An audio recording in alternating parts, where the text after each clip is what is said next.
Casting കൗച്ചെന്ന പരാതിയിൽ വെഫ്രർ ഫിലിംസിലെ ദിനിൽ ബാബുവിനെതിരെ കേസെടുത്തു. സിനിമയിൽ അവസരം വാഗ്ദാനം ചെയ്ത് യുവതിയെ കടന്നുപിടിച്ചെന്നാണ് പരാതി.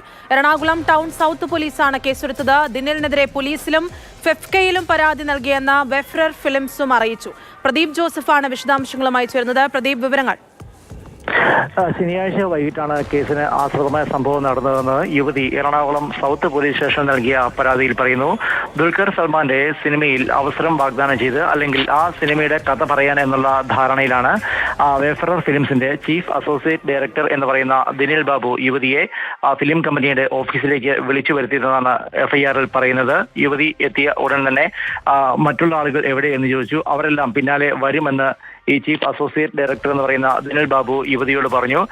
പിന്നാലെ ഒരു മുറിയിൽ കയറ്റി പീഡിപ്പിക്കാൻ ശ്രമിക്കുകയായിരുന്നുവെന്നാണ് യുവതി നൽകിയ പരാതിയിൽ പറയുന്നത്. പരാതിയിൽ എറണാകുളം സൗത്ത് പോലീസ് കേസ് എടുത്തിട്ടുണ്ട്. അതേസമയം ദിനിൽ ബാബുവിനെതിരെ പോലീസിലും ഒപ്പം ചലച്ചിത്ര പ്രവർത്തകരുടെ സംഘടനയായ ഫെഫ്കയിലും പരാതി നൽകിയതായി വെഫ്രർ ഫിലിംസ് അറിയിച്ചു. വെഫ്രർ ഫിലിംസിന്റെ ചിത്രങ്ങളിൽ എന്തെങ്കിലും സാധ്യതകളുണ്ടെങ്കിൽ അത് ഔദ്യോഗിക പേജുകളിലൂടെ മാത്രമാണ് അറിയിക്കാറുള്ളത് എന്നും അവർ വ്യക്തമാക്കി. അതേസമയം നേരത്തെയും ദിനിൽ ബാബു തന്നോട് മോശമായി പെരുമാറിയിട്ടുണ്ട് എന്നാണ് യുവതി പരാതിയിൽ പറയുന്നത്. പ്രാഥമിക അന്വേഷണം നടത്തിവരികയാണ് പോലീസ്. ശരി, പ്രദീപ് ജോസഫാണ് വിശദാംശങ്ങൾ നൽകിയത്. പോലീസ് വിശദാന്വേഷണം നടത്തുകയാണ്.